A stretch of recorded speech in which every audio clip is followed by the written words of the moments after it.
Hey, what's going on everybody? Commander Crane here, and we are back with another Pioneer deck tech, and today we're going to be talking about budget mono white knights in Pioneer. I'm very excited to bring this list to you.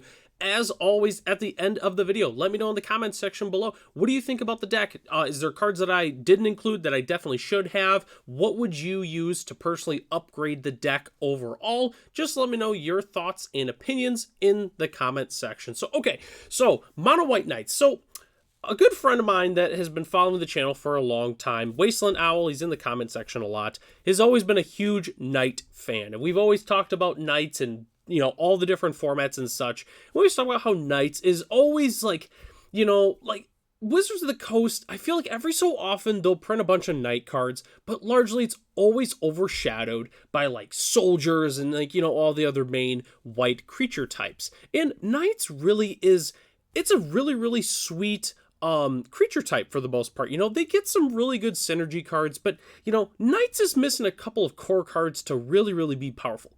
But that being said, Knights is still a pretty solid deck in Pioneer. There's some very, very good creatures, as you'll see. And the one thing I want to mention when we play this, so every single card in the deck is a Knight.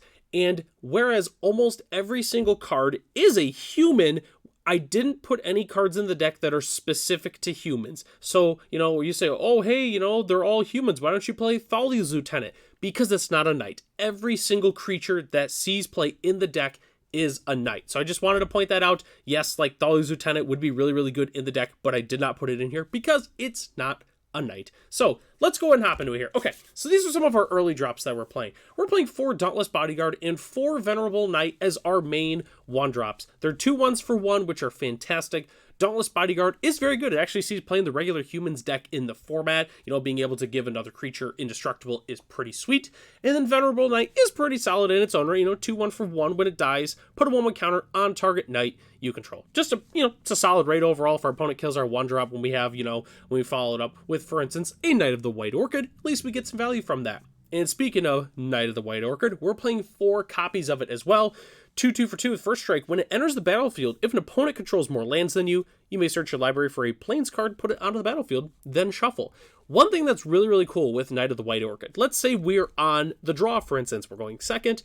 If our opponent goes turn 3, plays their land and plays whatever, we can play the Knight of the White Orchid, not even play our land for turn. We can play Knight of the White Orchid, grab a Plains. It also goes onto the battlefield. It does not go into play tapped, so we can play our Plains and then we can play our land for turn, which is really, really cool. So a little bit of sequencing there. So, get a little bit of benefit while you're on the draw, but also if we're on the play, or really even if we're on the draw as well, if we miss a land drop, Knight of the White Orchid can help us grab that extra Plains.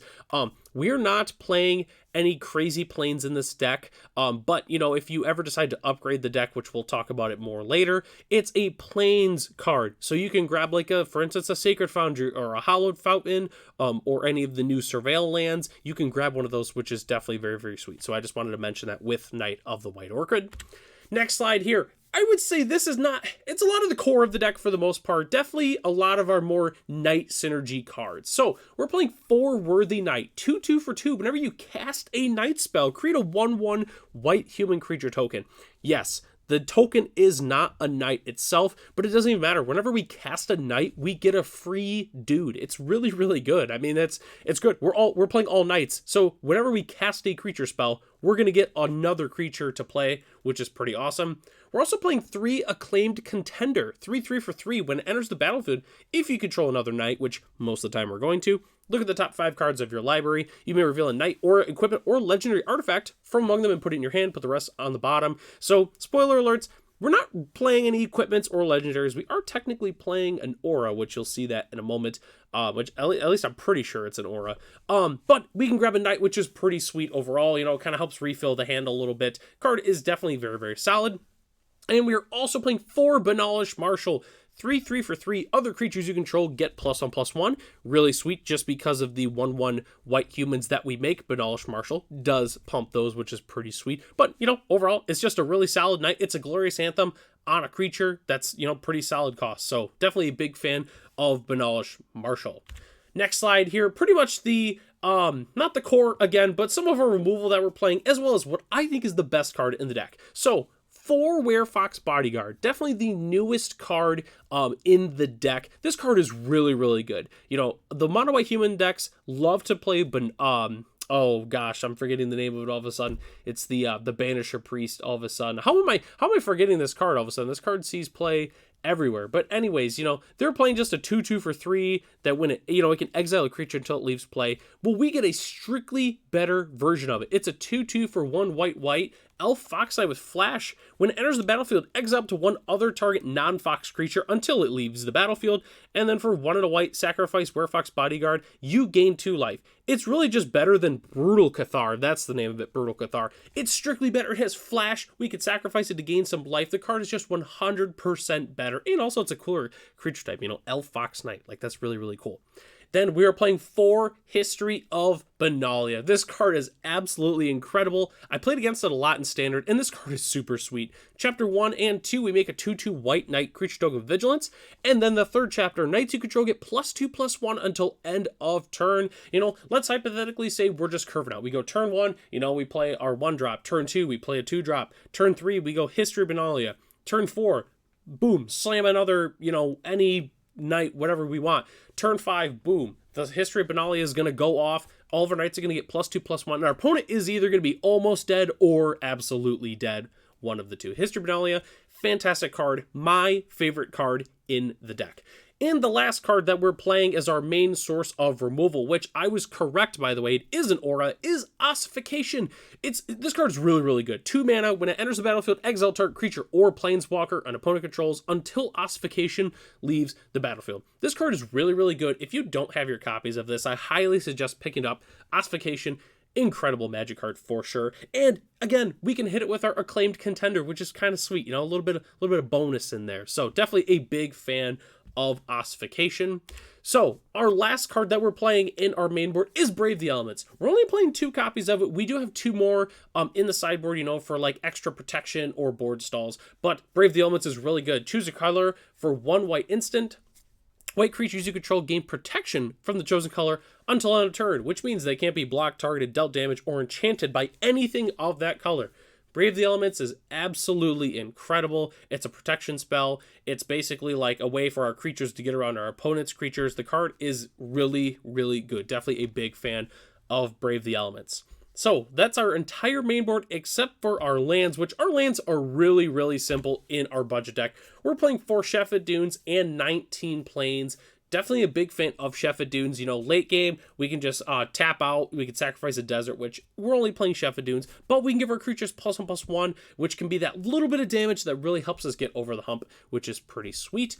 And the basic land of the day, I decided to play the very, very cool Dominaria United Plains, just because most of the knights that we're playing in our deck are located on Dominaria. So I wanted to play a really cool Dominaria Plains, and this one is really, really cool. You know, we got like the swords at the top there. It also kind of is like, it's got the stained glass going like History of Benalia. You know, it's definitely very, very flavorful for the deck. So don't go anywhere though. We still have to talk about our sideboard as well as some upgrade options for the deck. So sideboarding is really, really simple. We're going to want some artifact and enchantment. Hey, there's a number of different cards you could play. You could play like the literal actual disenchant. You could play Fragmentize. You could also play Cathar Commando. It itself is not a knight, but it's a 3/1 for 2. 3/1 for 2 that we can sacrifice for 1 to give it, you know, destroy an artifact or enchantment. There's plenty of good options.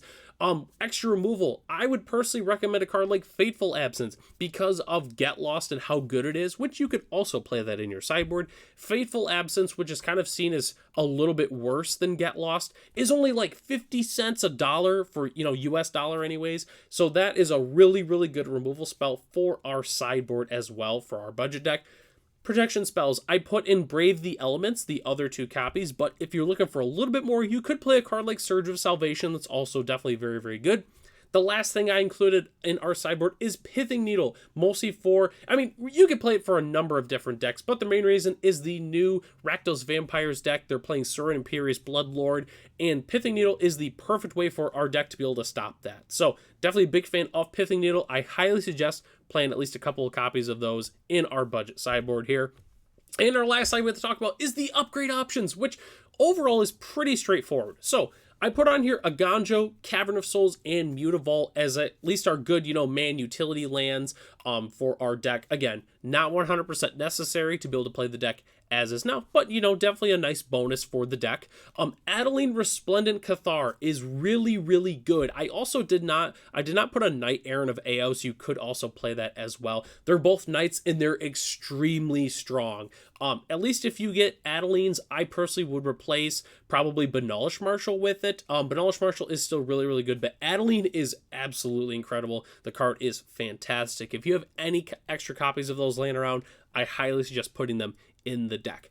One of the last things I wanted to include here is if you're looking to upgrade it and not just play mono white, Boros Knights and Jeskai Knights is both really, really good. I know I featured Jeskai Knights a long time ago on the channel because there's the really good blue-white Lord that's from March of the Machine, and then there's also the original Boros Lord from Throne of Eldraine. So, and even on top of that, there's, like a whole bunch of different knights that you can play when you splash other colors. Even if you wanted to play like green-white knights, you get a good access. If you wanted to play Abzan knights, you can play Mosswood Dread Knight. Really, realistically, there's a whole bunch of other colors you could play with knights, but at least mono-white knights is what I would say is the most consistent and best budget deck that you can play.